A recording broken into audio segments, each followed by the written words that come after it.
प्यारे बच्चों, कैसे हैं आप सब लोग। बच्चों आज हो गई है 12 मई।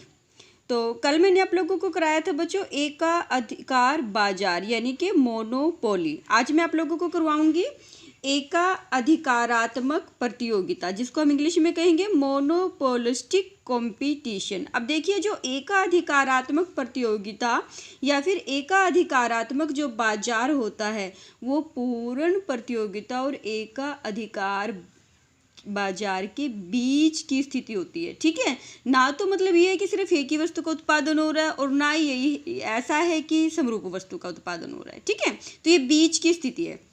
तो देखिए, मैं आपको इसका अर्थ समझा देती हूँ। ऐसा बाजार जिसमें किसी वस्तु के कई उत्पादक या विक्रेता होते हैं, लेकिन जिस वस्तु का उत्पादन करते हैं उसमें वस्तु विभेद पाया जाता है। क्या पाया जाता है? वस्तु विभेद पाया जाता है। वस्तु विभेद का मतलब समझ लीजिए, वस्तु में अंतर होता है, भेद होता है किसको लेकर? रंग को लेकर, रूप को लेकर, आकार को लेकर, गुण को लेकर। अब देखिए, हम बाजार जाते हैं, बहुत सारे नहाने के साबुन मिलते हैं, बाथ सोप्स मिलती हैं। अब देखो, लक्स का अपना पैकिंग है, अंदर से अपना कलर है, पिंक भी है, वाइट भी है। इसी तरीके से वीवेल साबुन है, इसी तरीके से सिंथोल साबुन है। इतने सारे साबुन है, लेकिन हर जो साबुन है वो रंग रूप आकार में एक दूसरे से अलग है। एक और बात मैं बच्चों आप लोगों को बता देती हूँ, एकाधिकारात्मक जो प्रतियोगिता है ये रियलिस्टिक मार्केट है, यानी कि वास्तव में इकोनॉमी के अंदर मोनोपोलिस्टिक कंपटीशन ही पाया जाता है। एकाधिकार भी पाया जाता है कहीं ना कहीं, लेकिन थोड़ा बहुत होता है, बहुत ज़्यादा नहीं होता।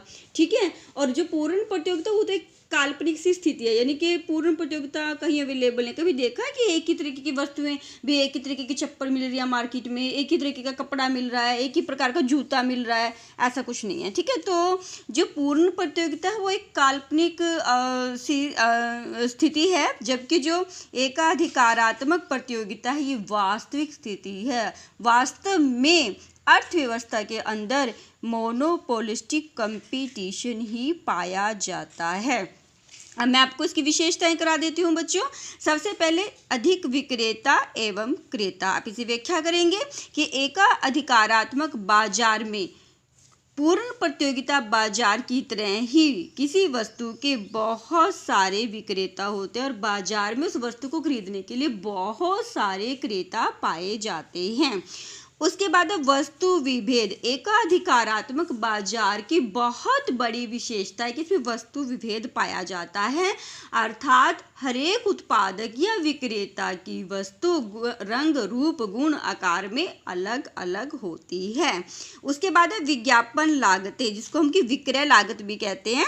एकाधिकारात्मक यानी कि मोनोपोलिस्टिक कंपटीशन के अंदर जो सेलर कोस्ट है, सेलिंग कोस्ट है या फिर एडवर्टीजमेंट जो कोस्ट है वो पाई जाती है, एग्जिस्ट करती है।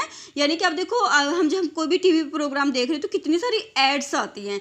वो कहते हैं ये वाली साबुन यूज करो, कोई कहता है कि ये वाला टूथपेस्ट यूज़ करो। तो यानी कि ये क्या है, मैंने पहले कहा कि एक्चुअल पोजीशन है हमारी इकोनॉमी के अंदर, और सब लोग अपने माल की बिक्री के लिए ज़्यादा से ज़्यादा एडवर्टीजमेंट करते हैं। और इसी तरीके से जो उत्पादक है उनको एक अतिरिक्त लागत सहन करनी पड़ती है, जिसको विज्ञापन लागत भी कहते हैं, या फिर विक्रय, यानी कि अपनी वस्तु को बेचने के लिए उन्हें जो लागत, कई बार देखो स्कीमें भी मिलती हैं कि आप इतना किलो सरफ ले, आपको बाल्टी मिलेगी एक फ्री में, और इसी तरीके से आप एक के साथ एक फ्री, ये सारी के सारी विक्रय लागतें हैं। उसके बाद अपूर्ण ज्ञान, बिल्कुल एकाधिकार बाजार की तरह एकाधिकारात्मक प्रतियोगिता के अंदर भी अपूर्ण ज्ञान की स्थिति होती है, यानी कि उत्पादकों को अपने ग्राहकों के बारे में, बाजार के बारे में, बाजार परिस्थितियों के बारे में पूर्णतः ज्ञान नहीं होता। उसके बाद है स्वतंत्र प्रवेश। ये आप अच्छी तरीके से कर लोगे। पूर्ण प्रतियोगिता की भांति कोई भी फर्म, कोई भी उत्पादक, कोई भी विक्रेता मार्केट में उतर सकता है, और अगर उसे लॉस हो रही है तो उसको वो छोड़ के जा सकता है।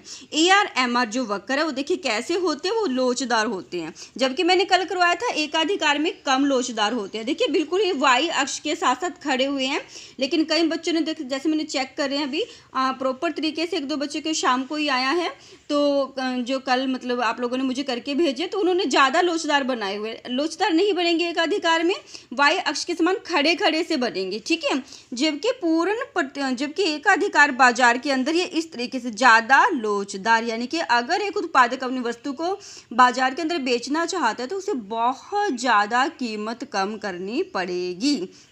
तो ये हमारा आज का टॉपिक था। यहाँ 3 मार्केट्स हमारी कंप्लीट हो चुकी हैं और डेफिनेट आपकी एक मार्केट पेपर में हर बच्चे के कोड में आएगी। ये 6 मार्क्स का प्रश्न आप अच्छे तरीके से करेंगे।